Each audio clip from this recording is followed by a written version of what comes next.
BP sugar ఉన్న వాళ్ళు జీవితాంతం మందులు వాడాల్సిందేనా అవసరం లేదు. అందరికీ అని చెప్పను, కానీ చాలా మందికి మెజారిటీకి బీపీ షుగర్ రావడానికి కారణాలు 3. ఒకటి ఇన్సులిన్ రెసిస్టెన్స్ ఒకటి. రెండోది ఇన్ఫ్లమేటరీ ఫుడ్స్.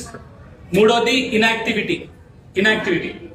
ఇన్సులిన్ రెసిస్టెన్స్ అంటే ఎప్పుడు వస్తుంది? మనం ఎక్కువ కార్బోహైడ్రేట్స్ తింటే, ఎక్కువ సార్లు తింటే ఇన్సులిన్ రెసిస్టెన్స్ వస్తుంది. సో ఇన్సులిన్ రెసిస్టెన్స్ తగ్గాలంటే ఏం చేయాలా? కార్బోహైడ్రేట్స్ తక్కువ తినాలా, తక్కువ సార్లు తినాలా. ఒకటి. ఇన్ఫ్లమేటరీ ఫుడ్స్ అంటే ఏంటి? రిఫైన్డ్ ప్రాసెస్డ్ ఫుడ్స్, మనం బయట షాప్ లో కొనే foods, chocolates, biscuits, chips, cool drinks, alcohol, మందు, స్మోకింగ్, ఇవన్నీ ఇన్ఫ్లమేటరీ ఫుడ్స్. సో ఇవి బంద్ పెడితే బీపీ షుగర్ కంట్రోల్ అవుతుంది.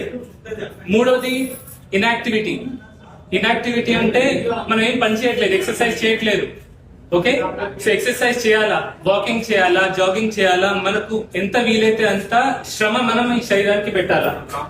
సో ఇవి చేస్తే, ఈ లైఫ్ స్టైల్ మోడిఫికేషన్ చేసుకుంటే, చాలా మంది షుగర్ లో ఇన్సులిన్ మీద ఉన్న వాళ్ళు టాబ్లెట్ మీద రావడం నేను చూసిన, టాబ్లెట్ ఉన్న వాళ్ళు టాబ్లెట్ బంద్ పెట్టి కూడా బీపీ షుగర్ కంట్రోల్ చేసుకోవడం నేను చూసిన. ఇప్పుడు నేను చూసినా అని అందరూ రాకండి. మీ షుగర్ డాక్టర్ ఉంటారు, మీ పర్సనల్ డాక్టర్స్ ఉంటారు, వాళ్ళ దగ్గరికి వెళ్ళండి. ఎందుకంటే secondary hyper tension, type 1 diabetes అన్ని వాళ్ళకి మీ హిస్టరీ తెలుస్తుంది. సో అందుకే వాళ్ళ దగ్గర వెళ్ళి మీరు అడిగితే వాళ్ళు ఖచ్చితంగా మీకు proper diet plan, life style అంతా చెప్తారు.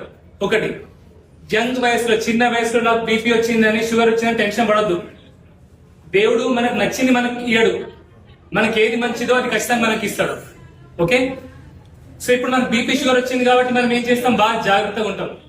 ఇష్టమట్టు మందు తాగం, స్మోకింగ్ చేయం, ఇష్టమట్టు తినము, తాగము, కొంచెం ఎక్సర్సైజ్ చేస్తాం. దీనివల్ల ఏమవుతుంది? మనకి గుండెపోటు రాదు, మనకి పక్షవాతం రాదు. సో ఎవరైతే యంగ్ పేషెంట్స్, చిన్న వయసులో 25 నుంచి 40 వయసులో బీపీ షుగర్ ఉందో, మీరు దేవుని మీద నమ్మకం ఉంచుకుంటే మీ పిల్లలే కాదు, మీ పిల్లలు కూడా మీరే పెళ్లి చేస్తారు. సో ధైర్యంగా ఉండాలి. ఒకటి గుర్తుంచుకోండి, God will not give you what you want, but God will definitely give you what you need. Okay, so మీరు మీ పిల్లలతో, మీ కుటుంబాలతో ఎటువంటి రోగాలు లేకుండా, ఎటువంటి మందులు అవసరం లేకుండా నిండు నూరేళ్ళు బతకాలనేది ఆ దేవుడితో నిన్న ప్రార్థన. ఓకే, మీకేమైనా డౌట్స్ ఉన్నాయా ఇప్పుడు బీపీ షుగర్ గురించి? అర్థమైంది చెప్పేది? వేరే డౌట్ ఏం లేవు కదా? Thank you sir. ఇన్ఫ్లమేషన్ మీద క్వశ్చన్ సార్. ఇన్ఫ్లమేషన్ ఫుడ్ తీసుకుంటే దానివల్ల మనకి మెయిన్ వచ్చే ప్రాబ్లమ్స్ ఏ సార్? ఇప్పుడు నాకు ఆల్మోస్ట్ 20 years నుంచి స్కిన్ ప్రాబ్లమ్ ఉంది సార్. అన్ని సోరియాసిస్ సార్.